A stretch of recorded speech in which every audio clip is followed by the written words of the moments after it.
orando en nosotros, y después ofrécete esta oración como nuestra, para satisfacerte por las oraciones de todos y para darle al Padre la gloria que deberían dar todas las criaturas.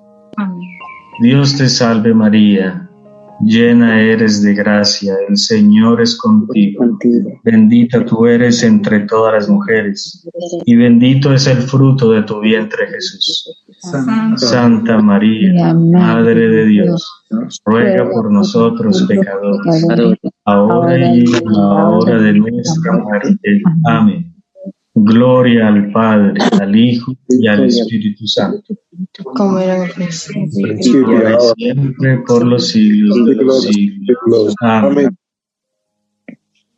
De verdad quiero comunicarles que para mí es una alegría estar de nuevo con ustedes, compartir todas estas verdades de la divina voluntad, tener la oportunidad de hacer resonar ese mensaje, ¿no? Que ya ustedes han estado conociendo, estudiando, meditando, y que realmente es el fruto propio de toda la obra de la Santísima Trinidad. El reino de la divina voluntad es el fruto propio de la creación, es el fruto de la redención. Por eso es que Jesús, la segunda persona de la Santísima Trinidad, comienza a obrar para llevarnos a la plenitud deseada del amor de Dios. Y para eso es que nosotros nos preparamos por más de 40 días, queriendo que nuestro espíritu pudiera asimilar todo lo que significa el paso de la segunda persona de la Santísima Trinidad entre nosotros, el paso de la humanización a la divinización que hace el Verbo cuando se encarna. Él quiere elevar nuestra vida a la vida de la Santísima Trinidad. Toda la preparación que nosotros hicimos durante 40 días, y muchos se han estado preparando durante toda su vida, es para comprender cada vez mejor qué significa cada obra de la Santísima Trinidad y cómo estamos llamados a unificarnos o a realizar la voluntad que esa Santísima Trinidad dispuso cuando decidió crearnos. Fray César, ¿Sí? ¿Sí? Es que llega el Padre Ramiro, porque usted no lo conoce, Padre Ramiro. Hola. Es para que usted sepa que está el Padre Ramiro ahí, que es un sacerdote del puerto de Santa María, de aquí Padre Ramiro. Sí. Hola, Padre, ¿cómo está? Se le escucha, don Ramiro. Ahora sí. Ahora. Hola, Padre. Hola. ¿Cómo está? Un gusto escucharle y estar con estos magníficos hermanos. Siga usted con lo que tenía que exponer, no se preocupe. Solamente estábamos aplanando un poco ciertos conceptos de su amor infinito para nosotros y cuál era ese proyecto que ese amor tenía, esa voluntad de esa Santísima Trinidad en el momento que nos decidió crearnos. Todo esto unido a estas celebraciones pascuales que son tan significativas y que llevan el contenido perfecto de lo que Dios quiere hacer en nosotros. Entonces decía que había muchos temas hoy, especialmente Día de la Resurrección del Señor, para tocar. Ayer compartí con ustedes, no sé si a todos les llegó, pero quería compartir con ustedes un tema sobre la soledad de María. Estaba también la pasión, que es tan interesante, de nuestro Señor Jesucristo, pero también llega este tema de la resurrección. Entonces hay tantos temas así como que uno queriendo tocar. Esperemos que de pronto ustedes tengan alguna pregunta referente a esos temas que cada uno de nosotros celebramos, ¿no? Y vivimos. Entonces esperamos que realmente todas esas celebraciones, esa vida de iglesia que vivimos y renovamos en la Pascua, nos interroguen también cómo es que nosotros debemos estar dando fruto de todo eso que recibimos. Quería tomar el tema de la resurrección.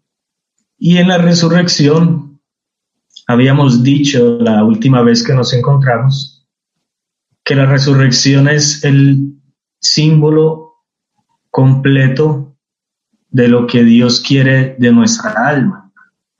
En la resurrección se encierran los temas de la creación, se encierran los temas de la caída del hombre, se encierran el tema de toda la historia de salvación que se desenvuelve un domingo como hoy.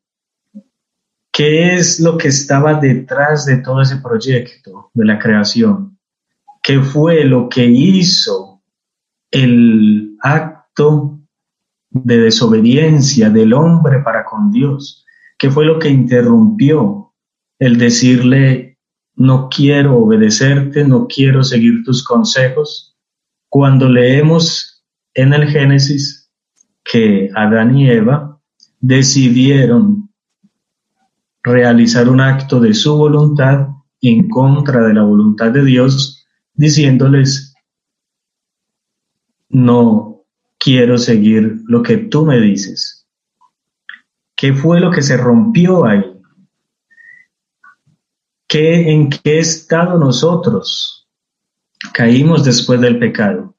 Pero no podríamos entender las consecuencias de ese acto de rebeldía de Adán y Eva en nosotros si no entendemos cuál era el proyecto que Dios quería con nosotros.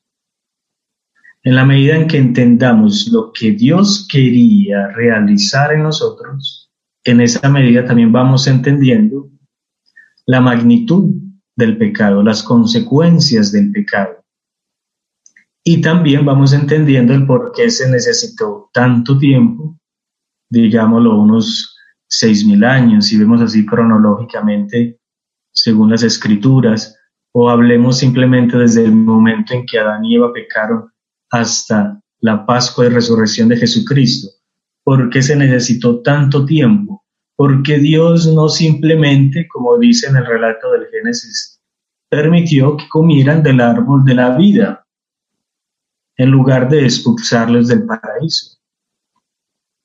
Pero no podríamos entender muy bien eso si no sabemos cuál era la finalidad de esa voluntad de Dios en su proyecto, en el momento en que desborda su amor fuera de él y hace la creación. Y cada acto de un Dios que es amor infinito, potencia infinita y sabiduría infinita, tiene una voluntad, un deseo de realizar, una voluntad propia, una finalidad para todo. Con la resurrección, Dios se nos presenta de nuevo vencedor de la muerte. Vemos todas las analogías que hace San Pablo cuando habla del hombre nuevo y del hombre viejo. Vemos cómo es que nosotros nos unificamos a la resurrección de Jesucristo en la medida en que nos unamos a la humanidad de Jesucristo, que está prefigurando ese hombre viejo. En esa medida en que nos unimos a la humanidad de Jesús, en esa medida participamos de todo lo que Él realizó.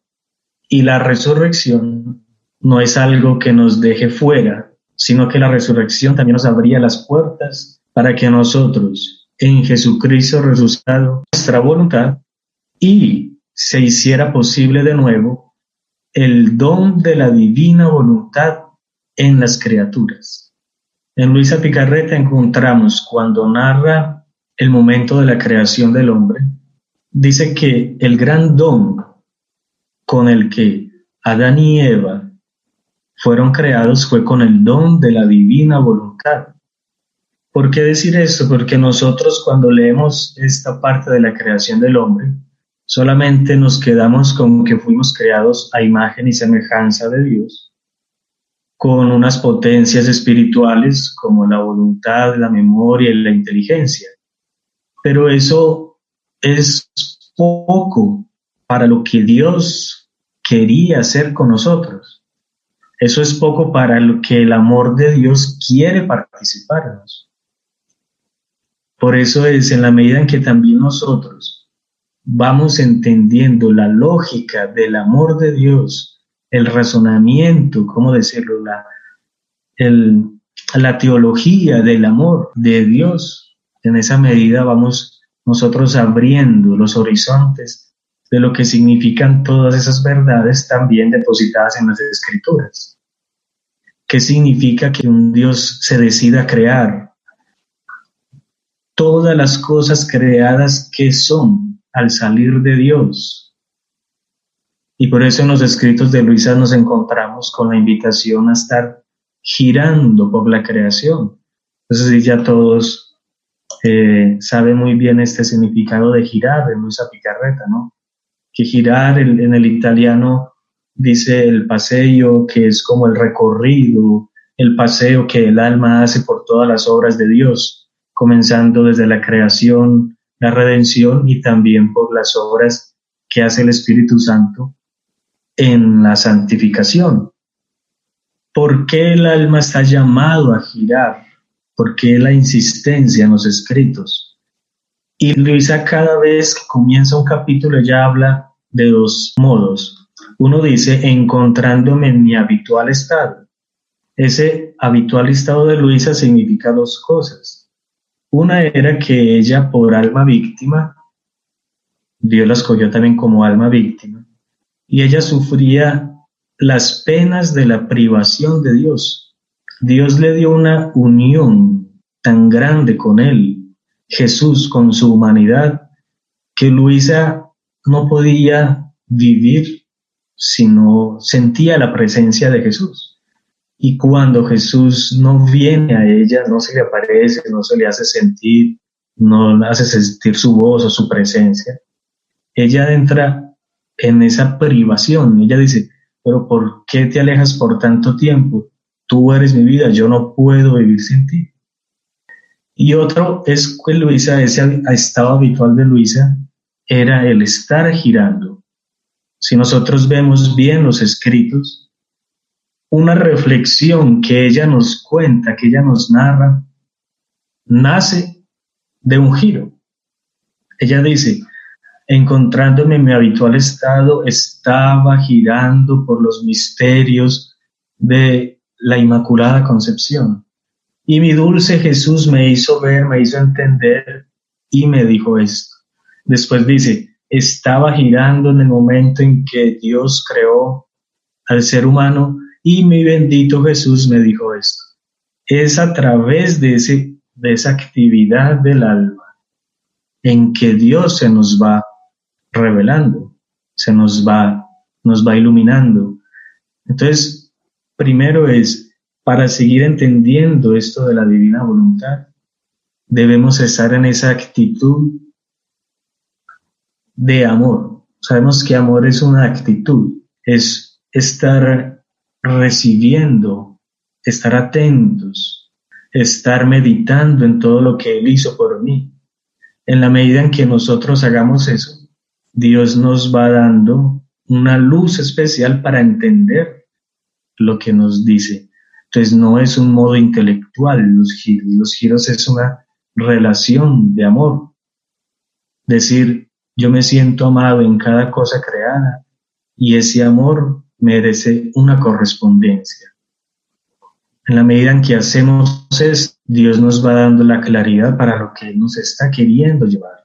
Porque todo esto de la divina voluntad no es algo intelectual, no es algo que yo diga, ya leí el volumen 12, 3, 4 veces, ya leí todos los escritos 5 veces. Es una relación de amor, es una oración. En esa misma, vuelvo y continúo con la idea que estaba diciendo, en esa teología del amor, en esa actividad de entender que es amor de Él para mí y de que yo tengo que, en lo que entienda, comenzar a corresponder, es que yo puedo realmente ver todo lo que Él quiere conmigo. Todo esto de la Pascua, entonces, de la resurrección, es llegar al cumplimiento perfecto de lo que nosotros deberíamos vivir cuando Dios nos crea. Nosotros rompimos con su amistad, rompimos su voluntad, con su deseo, con lo que Él quería realizar.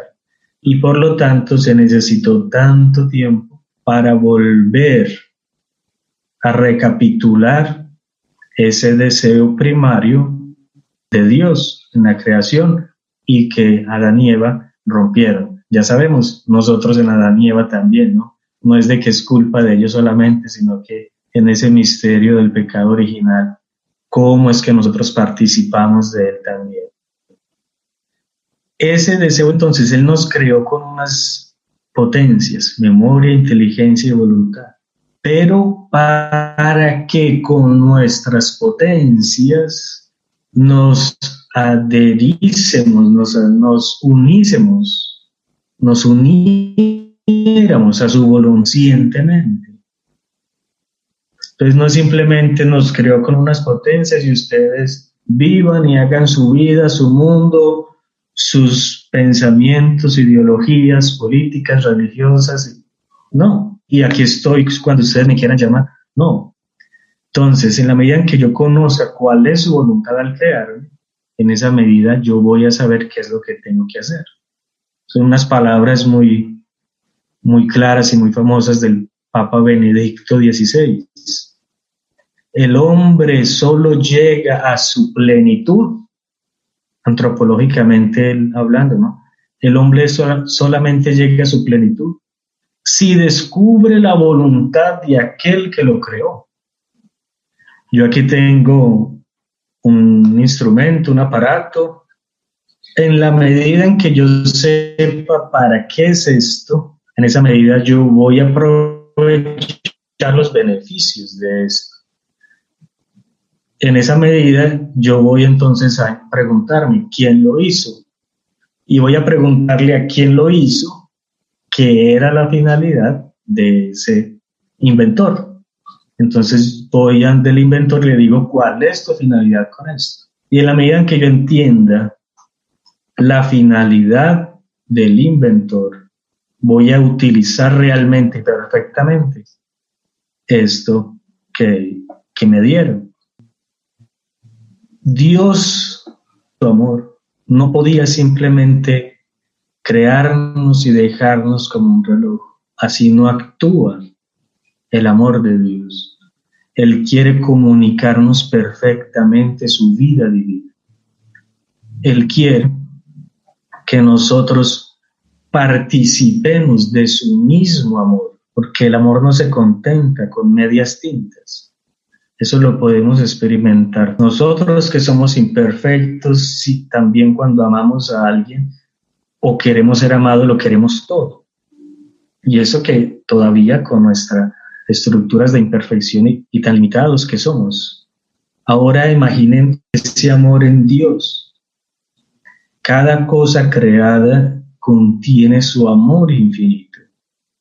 Cada cosa creada le dice al padre Ramiro, te amo. Le dice a Abraham, le dice a Red, te amo, en cada cosa creada, en cada átomo de la creación, en esas hojas que están encima de la cabeza de Abraham. Cada hoja creada es un te amo depositado. Pero eso no lo entiendo si yo no estoy consciente hasta dónde llega el amor y hasta dónde puede llegar. Y si yo no creo que Él lo hace con amor infinito todo. ¿Qué voy a hacer si me dicen que en cada hoja de ese árbol hay un te amo para ti? Para la hermana también que nos está viendo. Simplemente yo voy a quedar indiferente, no me importa.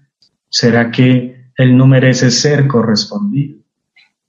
Entonces, si en toda la creación su amor es eterno y es una dedicación de amor eterno para mí, ¿yo qué debo hacer? Ahora, en esa misma medida en que Dios ama infinita y eternamente, ya nosotros sabemos que uno de los dolores más crudos para un corazón que quiere, que ama, es que no es correspondido. Y duele cuando no es correspondido también totalmente. Por eso Él no quiere contentarse con cualquier santidad. Él no quiere contentarse con cualquier modo de vivir santo, bueno. O simplemente, no, es que yo no hago nada malo, ya me gané el cielo, porque no hago nada malo. ¿Hasta dónde nosotros estamos actuando? Y sabemos qué es lo que tenemos que hacer. Dios quiere que seamos perfectos como Él es perfecto. Adán y Eva, aún en el estado de justicia original, eran criaturas. Como criaturas, su amor también era limitado. Su inteligencia era limitada. ¿Y qué podría hacer Adán y Eva cuando veían un amor tan corto de vista en ellos y un amor tan infinito y eterno en cada cosa creada? ¿Cuántas vidas necesitaríamos para corresponder a cada grano de arena que tenemos nosotros en una playa? ¿Cuántas vidas necesitaríamos para tomar cada grano de arena, cada estrella del firmamento? Y para nosotros, en cierta medida, comienza una tortura. Es que si yo te amara como tú me amas, es que si yo pudiera darte todo lo que tú me das. Pero ya sabemos, y miren cómo no sé, esta teología, esta forma de lo que es el amor nos enseña. Y Dios, sintiendo que una criatura lo ama a su medida, ¿será que Él también quedaría contento dándole 10 millones de te amos y recibir solamente el 0.00001%, que sería la capacidad de la criatura? Una cosa es que yo lo quiera todo, otra cosa es que yo le exijo todo, porque en cada te amo, en cada amor que Él me da, yo también le participo de lo que soy. Entonces, el amor de Dios tampoco se va a quedar contento con que nosotros lo amemos perfectamente a nuestra medida. Entonces, por eso es que en los escritos de Luisa también encontramos, cuando él comienza a hablar de la santidad humana y la santidad divina. Pero ¿cómo así? Él no quiere la santidad humana. La santidad humana ya es malo, no, sino que Él nos lleva de plenitud en plenitud. Él quiere que yo lo ame con todo mi ser, con todo mi espíritu y con todas mis fuerzas. Es más, es nuestro deber, es un mandamiento. Pero Él sabe que si yo, en mi medida, a diferencia de la medida de Él, también quedamos demasiado cortos. Y Él quiere participarme todo. Por lo tanto, quiere abrirme la capacidad para que yo lo pueda amar más de mis mismas fuerzas. Y por eso Él nos dice, por lo tanto es necesario, para colmar mi amor y tu amor, para colmar mi amor y ese deseo que también estoy infundiendo en ti, en amarme perfectamente, te voy a dar mi mismo amor. Quiero que tú concentres también mi misma potencia. Quiero que me ames con el peso, la medida y todo lo que significa Dios es amor y Dios ama. Y por eso vemos esas definiciones que en los escritos de Luisa nos dice. ¿Qué es vivir en la divina voluntad? Es respirar a Dios y exhalar a Dios. Así es una definición simple. ¿Qué es vivir en la divina voluntad? Es respirar a Dios y exhalar a Dios. Pero eso con todo el contenido que conlleva esas palabras, no son palabras bonitas. En Dios las palabras no simplemente quedan bonitas como las nuestras. Él dice, yo te doy real y verdaderamente la capacidad de que en cada respiro tuyo exhales a la Trinidad misma. Pero no es tu capacidad, es con el don de mi voluntad. Esta es la obra de la santificación. Esta es la plenitud de la obra de la santificación. La obra de la santificación la realiza el Espíritu Santo. ¿Y quién es el Espíritu Santo en la Santísima Trinidad? Es el amor del Padre y el Hijo.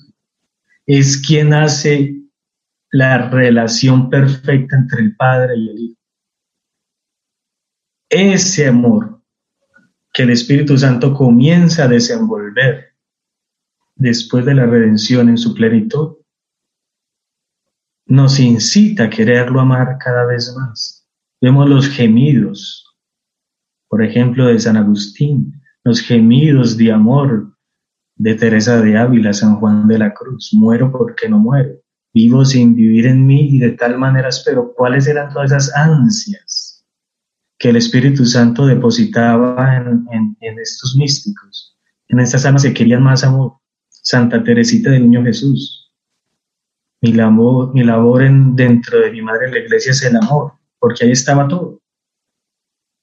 Pero entonces, ¿hasta dónde nosotros vamos a poder poner límites a eso? ¿Y hasta dónde el Espíritu Santo es capaz de realizar esos deseos que pone en nosotros? Entonces, ese deseo de amarlo como Él merece ser amado va creciendo en la medida en que nosotros lo conocemos más. En la medida en que lo conozcamos, ese amor va creciendo. Y en esa medida el Espíritu Santo va desenvolviendo, y ya es por eso que uno de los nombres muy bonitos del Espíritu Santo es el Consolador. Pero no es el Consolador cuando se está llorando, es el que da consuelo al mismo amor. Es el que le da el consuelo al Padre y al Hijo para que el amor con que ellos se aman esté también en nosotros. Con el mismo amor con el que tú me amas, esté en ellos. ¿Qué significa el mismo amor con el que el Padre ama al Hijo esté en nosotros también? Y es el Espíritu Santo, con el don de la divina voluntad, que consuela también nuestros deseos de poder amar a aquel que merece ser amado. Porque yo no me voy a contentar con que Él sea amado con lo que yo pueda amarlo. Yo quiero que Él sea amado como merece ser amado. Entonces ven tú a amarte en mí. Ven tú a realizar tu obra de amor que desde la eternidad los hacía perfectamente plenos y felices entre ustedes, la Santísima Trinidad. Que ese mismo amor esté en mí, porque tú mereces ser amado con todo el amor y con toda la plenitud. Ese es un deseo propio del corazón, y eso es lo que nos llama, y por eso Él dice: yo sabía que la criatura era incapaz de corresponderme como yo merezco ser correspondido. Entonces, por eso le di en el momento de la creación el don de mi voluntad.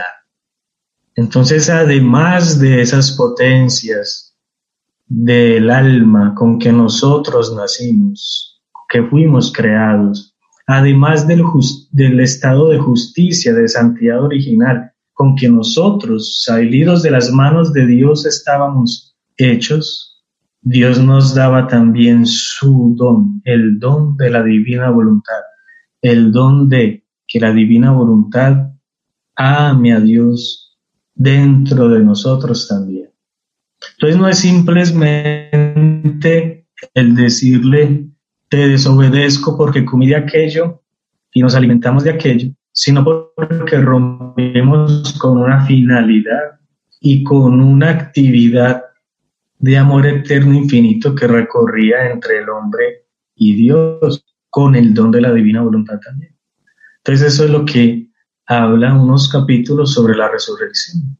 En la resurrección no simplemente me presenté ante mi Padre Celestial con todas las generaciones humanas en mi humanidad inmaculadas en el amor, sino que con mi resurrección también les di la oportunidad de nuevo que resucitara en ellos el don de la divina voluntad.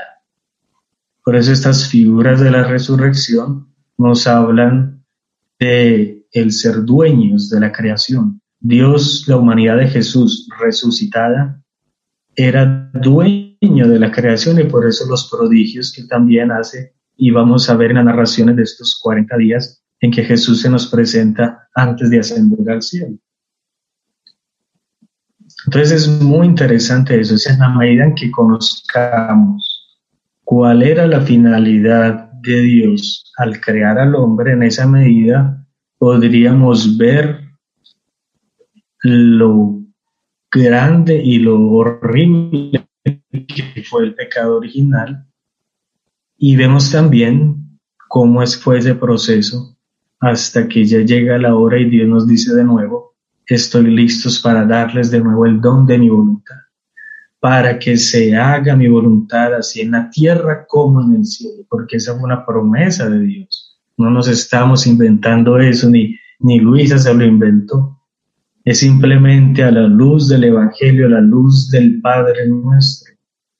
Venga a nosotros su reino.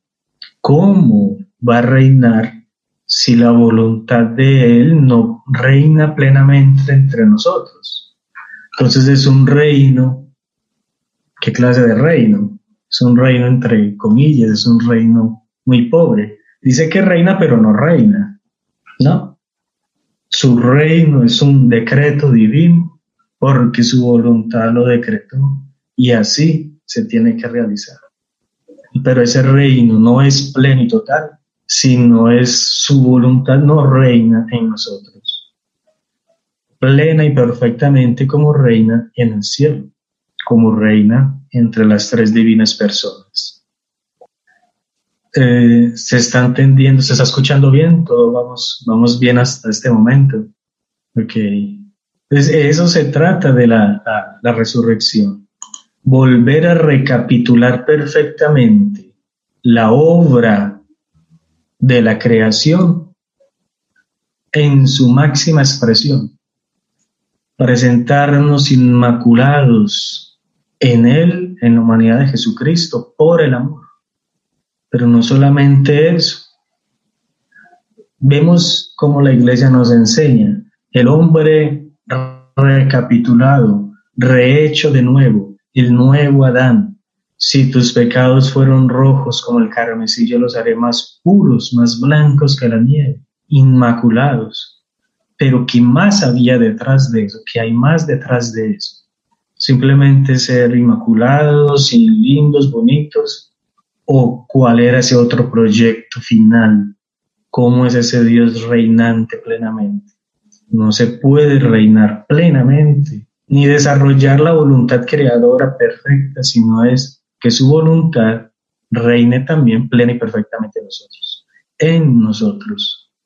Este es un capítulo que dice: así como fue necesaria mi muerte, fue necesaria a mi amor la resurrección, porque el hombre con hacer su voluntad perdió la vida de mi querer, y yo quise resucitar para formar no solo la resurrección de los cuerpos, sino la resurrección de la vida de mi voluntad en ellos. Así que si yo no hubiese resucitado, la criatura no podría resurgir de nuevo en mi fiat. Le faltaría la virtud, el vínculo de la resurrección en la mía. Y entonces mi amor se sentiría incompleto. Esa es la cuestión. ¿Qué es lo que pide el amor? Sentiría que podría hacer más y no lo hacía. Cosa que en Dios no cabe. Porque en Dios no existe el deseo. El Dios, su palabra es creadora plena. Él habla y se crea. Él no tiene deseos. Y no se contentaría con medias tintas, como decíamos. Sentiría que podría hacer más y no lo hacía. Y ha quedado con el duro martirio de un amor no completado. lo que decíamos ahora, que después el hombre ingrato no se sirva de todo lo que he hecho. Esto es, si su voluntad no lo quiere aceptar, no quiere acoger esto, pues el mal es suyo. Pero mi amor posee y goza su pleno triunfo. En la resurrección está recapitulado todo. Estamos presentados ya ante Dios. La obra que se quebró con el pecado, Jesucristo la restableció, la reconfiguró y la presentó de nuevo. Por eso la iglesia nos habla que hoy es el octavo día donde Él hace de nuevo todas las cosas. Y por eso para nosotros ya el domingo se convierte en el día principal. Pero entonces es toda esa perfección. Ante Dios Padre ya está.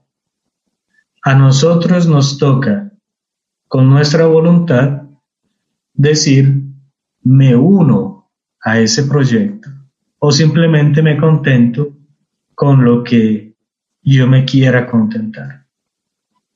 Entonces, aunque todo eso de la voluntad de Dios, que Luisa Picarreta nos dice y nos narra, no hace parte de la revelación plena y perfecta en Jesucristo, es un llamado para nosotros aceptarlo también con libre voluntad.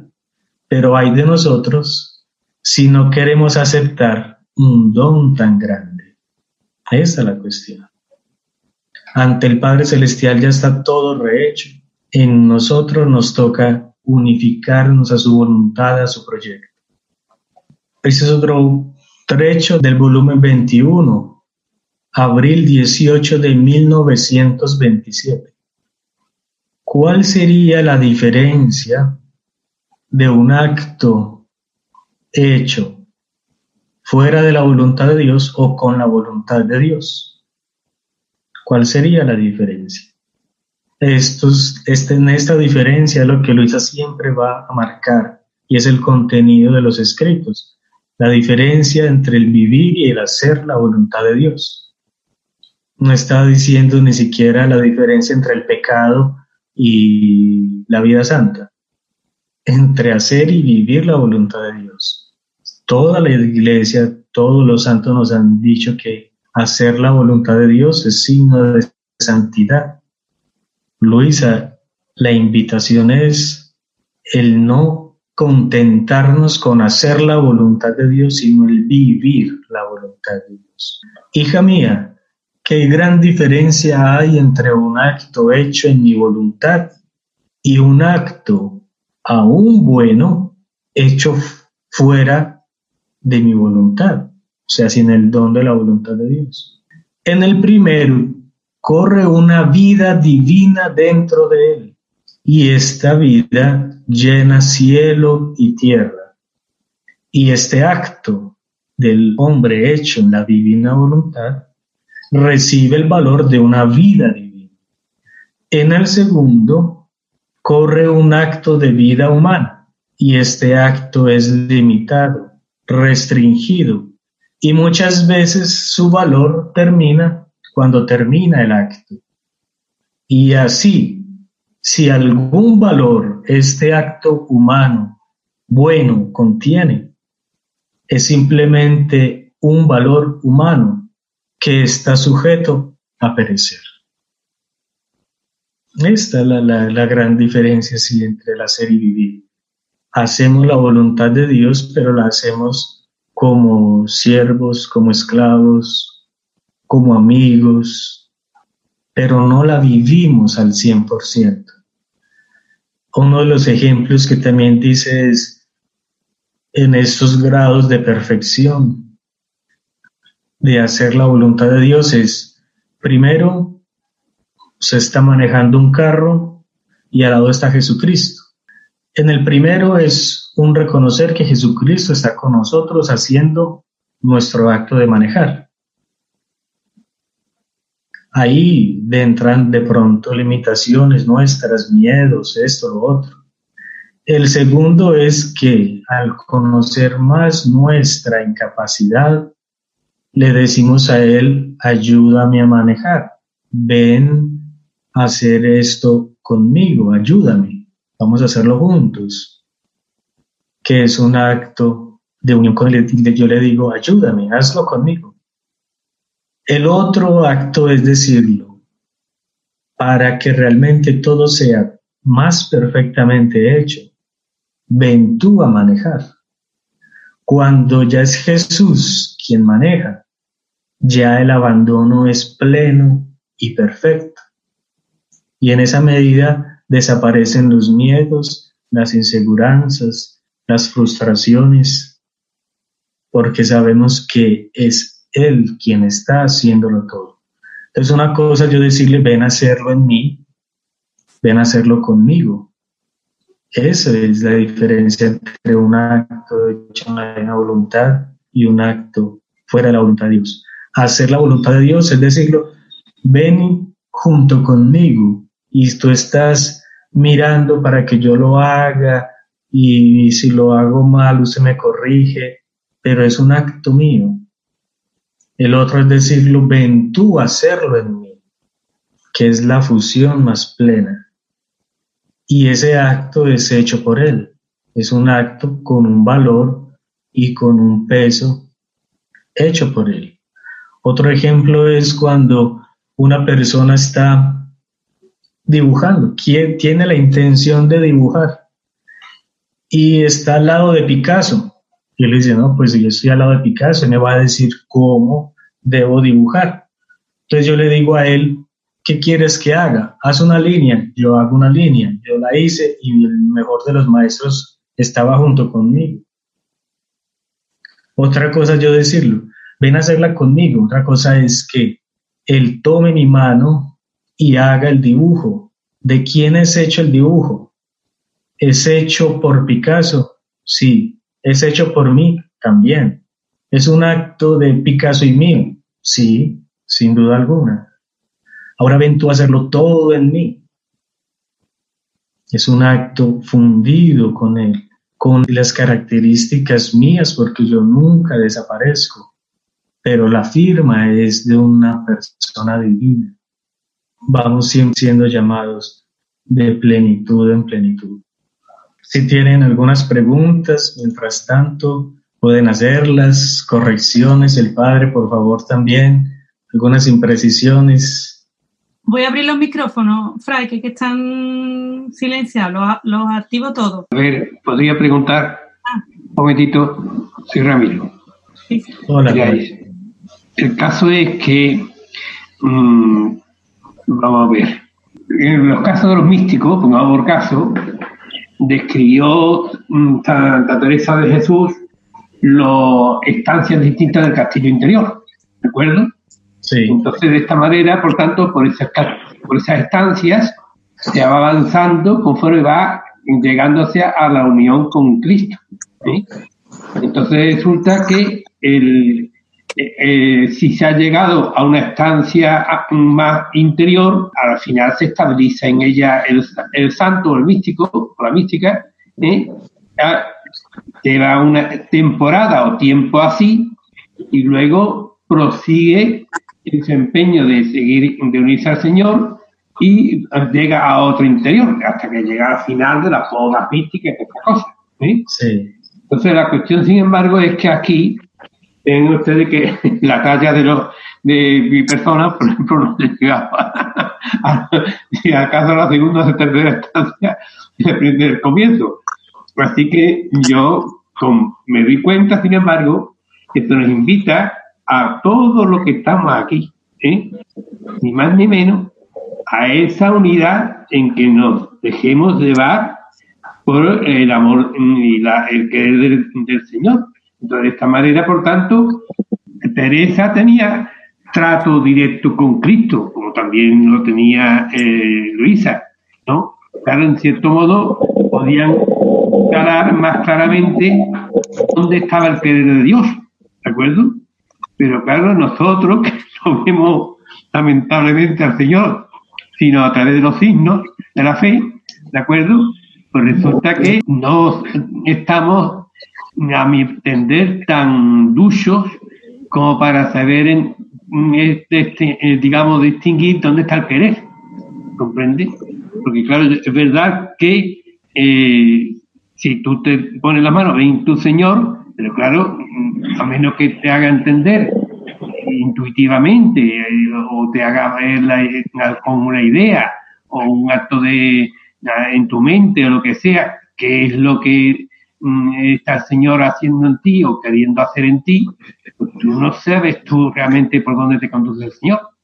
Entonces ahí hay una situación en que a veces el deber religioso, por caso yo tengo que rezar las horas de las vísperas, los lados de las vísperas, etcétera, etcétera, ¿no? Y esos son deberes, también celebro la misa.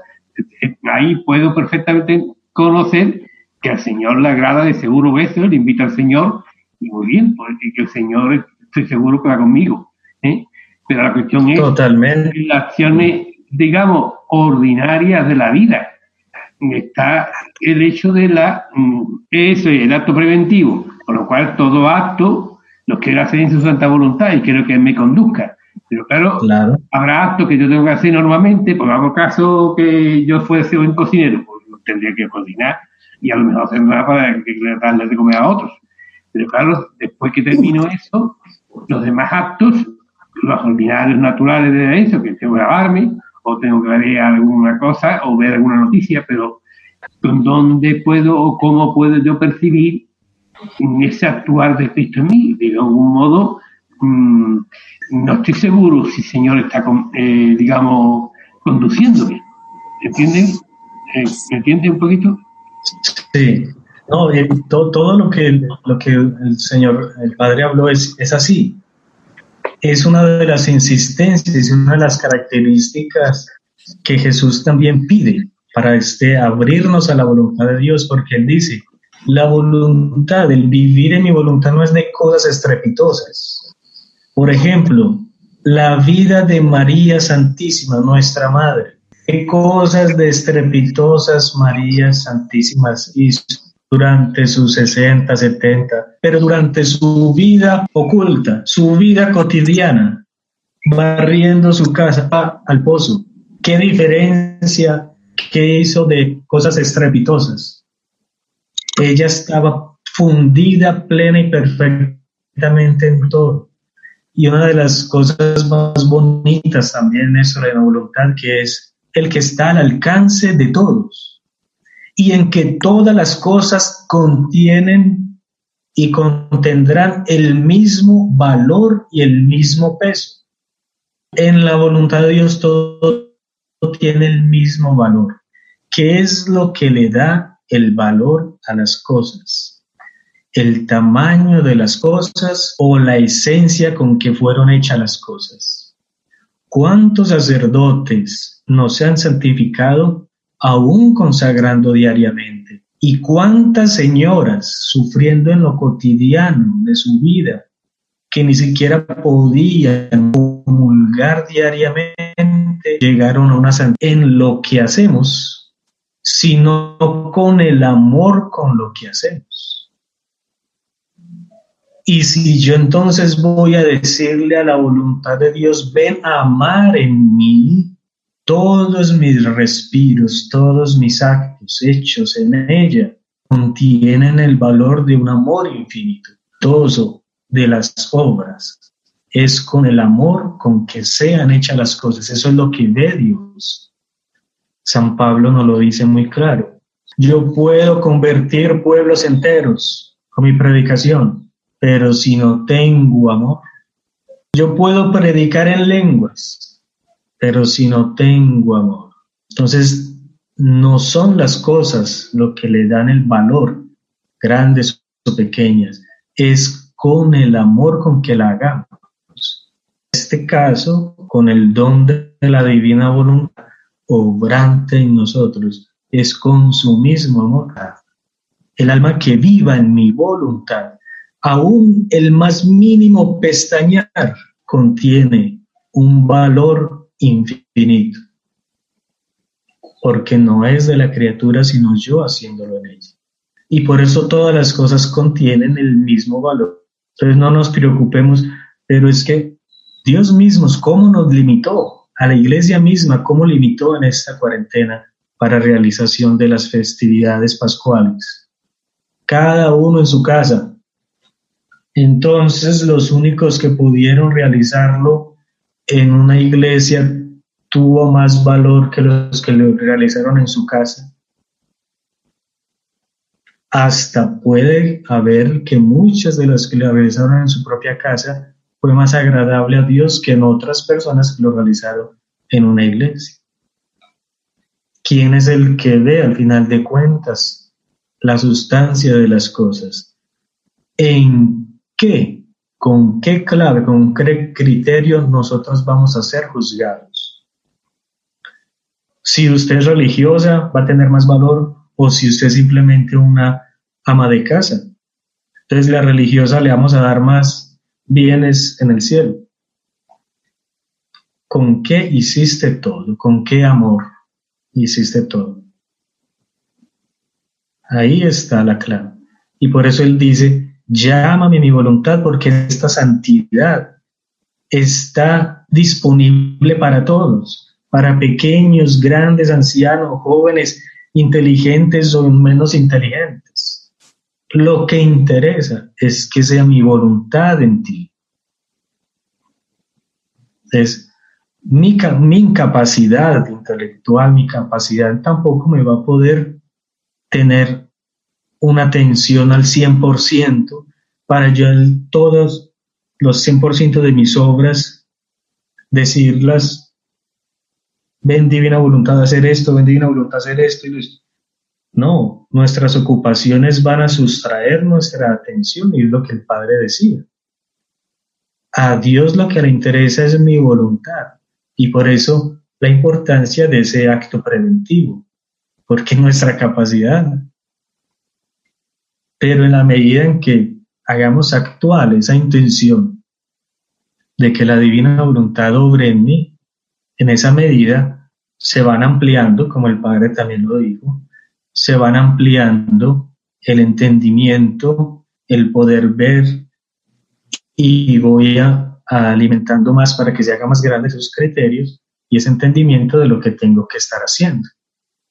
Dios lo único que nos pide es la atención y la voluntad. Él hace el resto. No es es unas estructuraciones aquí mentales, y entonces yo por eso puedo entender con una estructura mental la divina voluntad, ¿no? Es simplemente como el niño. Por eso hoy Luisa le decía, es la pequeñez, y por eso tú eres la recién nacida, una característica que Jesús le decía a Luisa, tú eres la pequeña recién nacida de mi voluntad. Es simplemente que me abra las puertas para que mi voluntad obre en ella. Punto. Y si mi voluntad está obrando, cualquier acto va a tener el mismo valor. En uno de los escritos le dice, por ejemplo, en la creación, ¿quién contiene más amor y más potencia mía, más ciencia mía? ¿El elefante que mide 2 o 3 metros y que pesa unas 10 toneladas? ¿O la hormiga que mide 1 milímetro y cuánto pesa? ¿Será que el elefante ante mis ojos tiene más amor que la hormiga?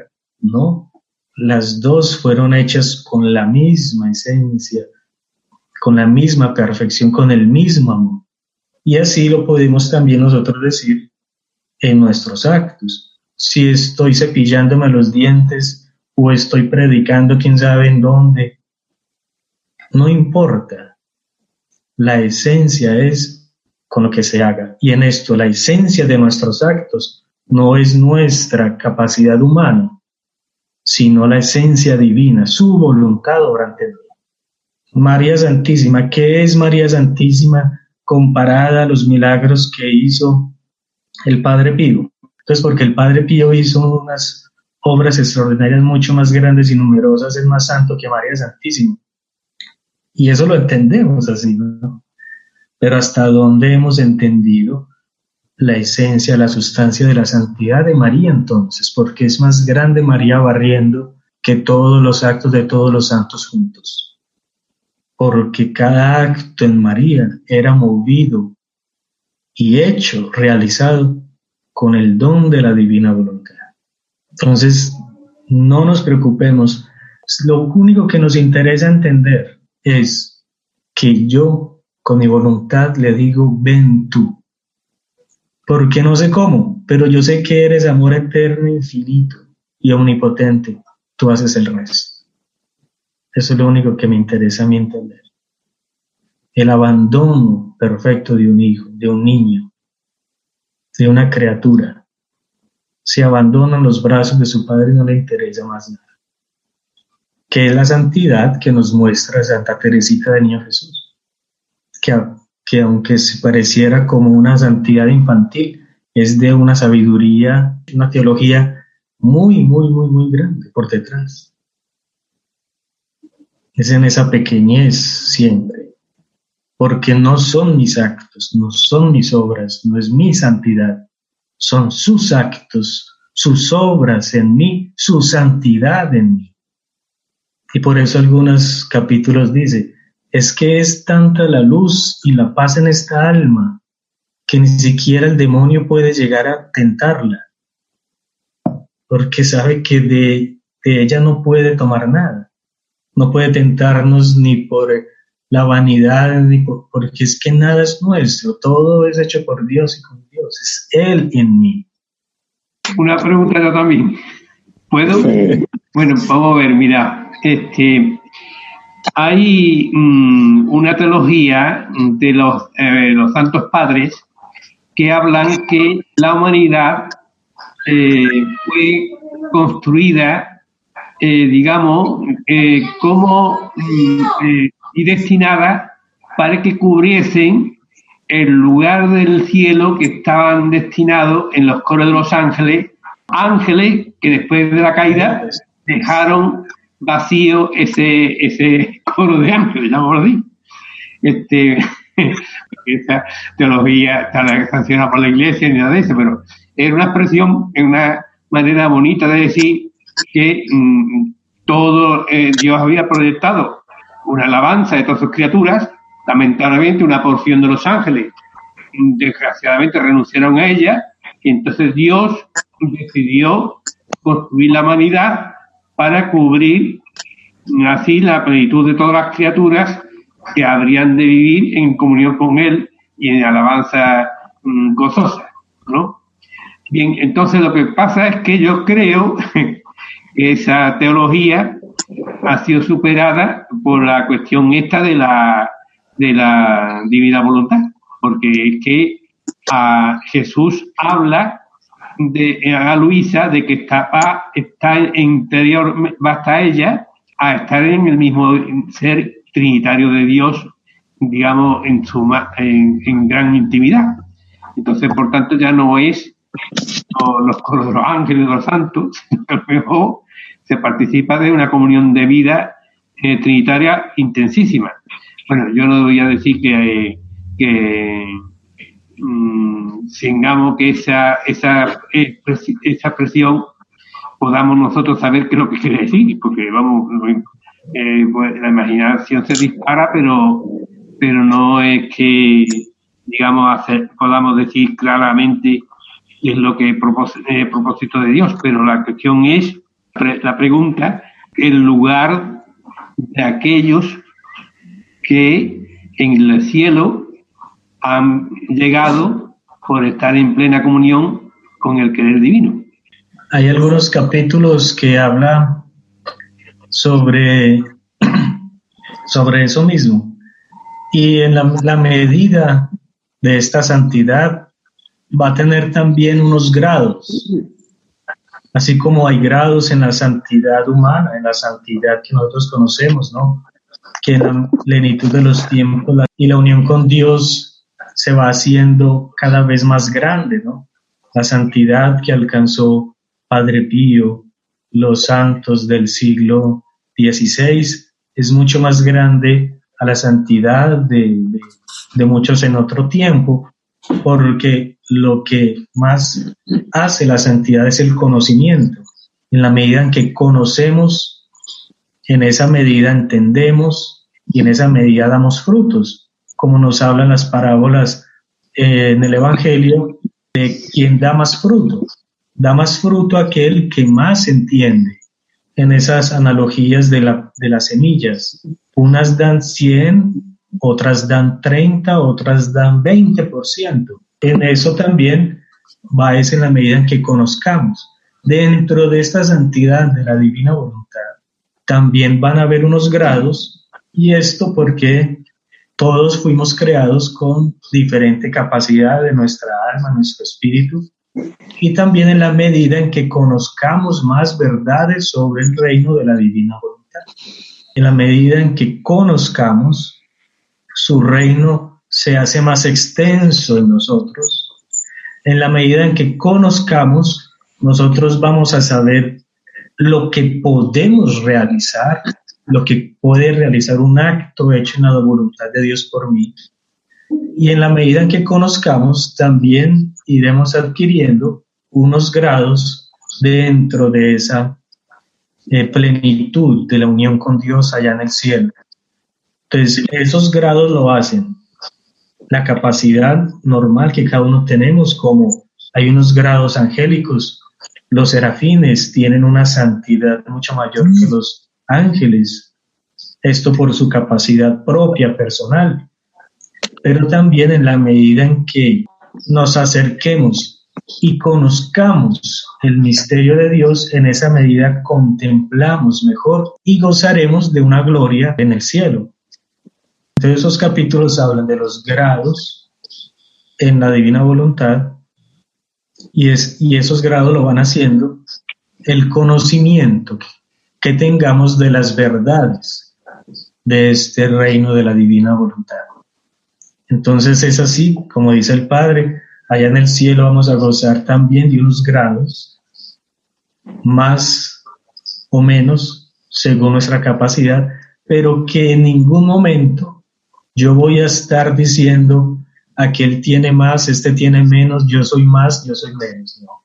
Todos seremos colmados con nuestra plenitud, pero lógicamente habrán algunos grados en la medida en que conozcamos más verdades, no solamente leídas, sino vividas, entendidas, en lo que significa entender para el Evangelio, lo que Jesús nos quería decir, lo que significa entender.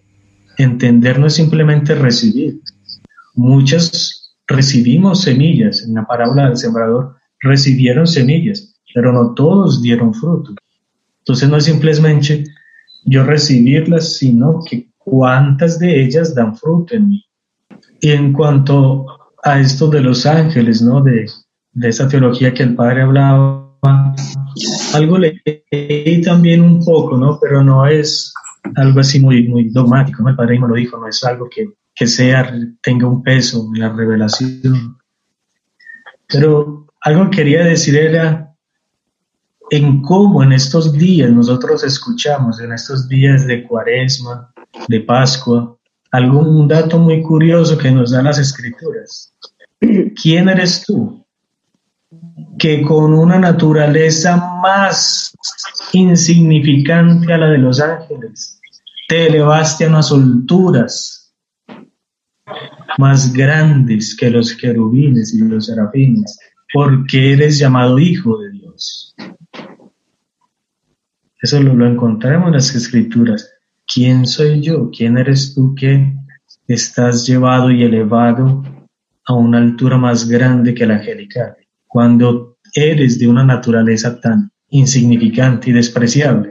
Porque nuestra naturaleza humana es una naturaleza mucho más pequeña que la angelical. Pero fuimos llevados en Jesucristo, en ese misterio de la encarnación, en que nos injertamos en Jesucristo. Fuimos llevados a la altura de podernos decir y llamar hijos de Dios. Entonces es lo que quería decir con respecto a lo que el Padre mencionaba, ¿no? Fray, una preguntita.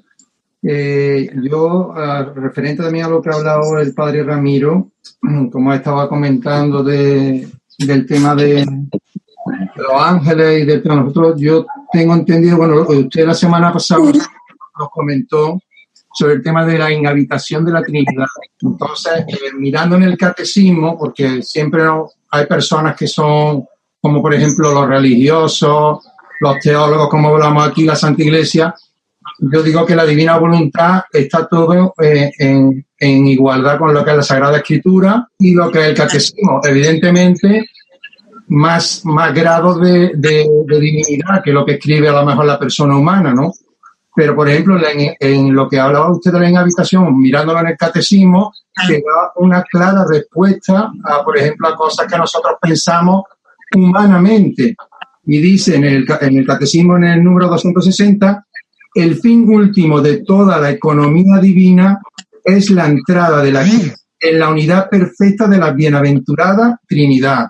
Y luego te dice, pero desde ahora, es decir, antes de que fuera decretado este misterio de la divina voluntad, desde ahora somos llamados a ser habitados por la Santísima Trinidad. Es decir, nosotros habitábamos, pero nosotros ahora podemos darle esa correspondencia también habitando, es decir, en la gota que entra en el mar y el mar entra en la gota.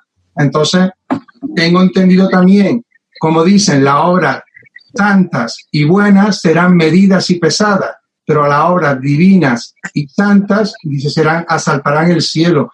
Son cosas que a lo mejor tú le dices a personas de iglesia, teólogos o personas que sabemos que han estudiado lo que es la divina voluntad y no lo encajan muy bien, pero el padre Ramiro lo ha dicho claro, lo ha dicho que es una perfección más alta.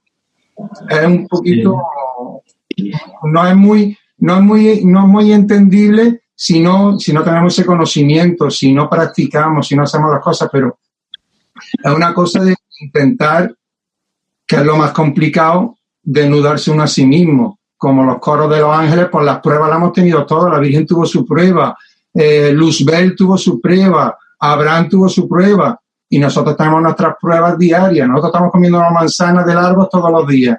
Entonces, una cosita que es una cosa bastante de conocimiento y de quedarse en silencio muchas veces y meditar un poco más esto. Sí, porque nuestra atención principal es desarrollar esa vida. Si volvemos de nuevo, nuestro ejemplo más perfecto es María Santísima. María Santísima ante los fariseos, ante los saduceos, ella, su objetivo no era ir a convertir a los teólogos de su tiempo. Si fuera esa su misión y Dios se le hubiera revelado, ok. Pero la atención, la misión de todos aquellos que nos dan a conocer esto de la divina voluntad es: sea atento en vivirlo, sea atento a lo que te estoy convidando a vivir, porque se trata de una vida eterna y divina que voy a colocar en cada uno de tus actos. Entonces, esa es nuestra atención, esa debe ser nuestra misión, estar atentos a yo realizar este acto fundido en la voluntad de Dios, o que esa voluntad de Dios lo haga en mí. Esa debe ser nuestra atención. Y ya Dios hace con cada quien en su respectivo puesto y lugar, pero esto no es para que vayamos a combatir con teólogos, con esto, lo otro.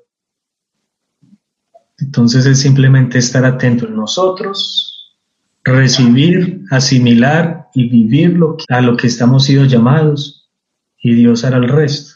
Dios aplanará los senderos y los caminos como mejor le parezcan, ¿no? Que es la actitud de María. Llegó el ángel, de ti el Espíritu Santo pondrá la semilla del verbo en ti y nacerá el justo. A ella, ¿cómo así? Entonces yo tengo que decirle a San José, espera, entonces primero yo pienso las palabras que le tengo que decir a San José, si se las digo por este lado, o se las digo por esta profecía, o si le digo a entender que entonces fue así. Ella no se ocupó de eso. Ella se ocupó de vivir ese misterio, regocijarse en ese misterio, multiplicarlo, hacerlo crecer dentro de ella, y que Dios se ocupe de San José y de lo que le va a hacer entender y del mundo allá afuera. Esa es la actitud, ese es nuestro modelo que nosotros debemos estar viviendo y entendiendo. ¿Aló? Están abiertos los micrófonos, están abiertos todos. Si alguien quiere seguir preguntando, están abiertos todos los micrófonos. Respuestas que Jesús le dice es: quien nace de espíritu, quien nace del espíritu. Entonces, ¿con qué espíritu? No vamos a olvidar esta parte. Nosotros injertados en Jesús, muertos y resucitados en Él. Ahí se da y se entiende todo. No es sin Jesús, siempre es con Él, por Él y en Él. Sepultados en su humanidad es lo que nos da la capacidad de resurgir, de resucitar a esta vida nueva del Espíritu. Tenemos ya bastantes elementos para seguir meditando, muchos elementos. Después podríamos tomar el tema sobre cómo es eso de entrar en Jesucristo, fundirnos en Jesucristo, que es también uno de los puntos que le insistía mucho Jesús a Luisa: fúndete en mi humanidad, porque eso es algo también muy interesante para poder entender cómo se hace ese enlace de la santidad humana a la divina, y cómo es que nosotros necesitamos entender eso, de que es en Jesús y después en la divinidad de Jesús.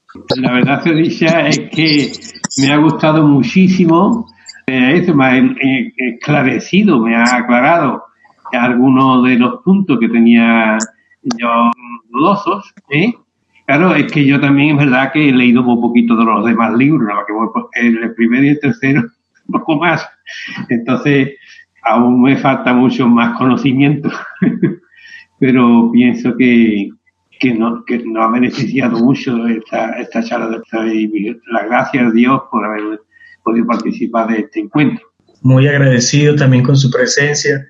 De verdad que estar también con un sacerdote aquí en medio de nosotros nos da mucha tranquilidad, mucha luz, y podemos crecer juntos, ¿no? Sí. Entonces, Padre, pedimos su bendición para concluir este encuentro y depositando en Jesús también todo eso para que se haga vida, que no sean palabras bonitas, que no sean simplemente modos de decirlo, sino que realmente seamos testigos del resucitado. Eso es lo que marcó a todos estos primeros cristianos, porque fueron testimonios del prodigio de la resurrección de Jesús. Así como el Señor amó a los apóstoles que tenían los pobres a veces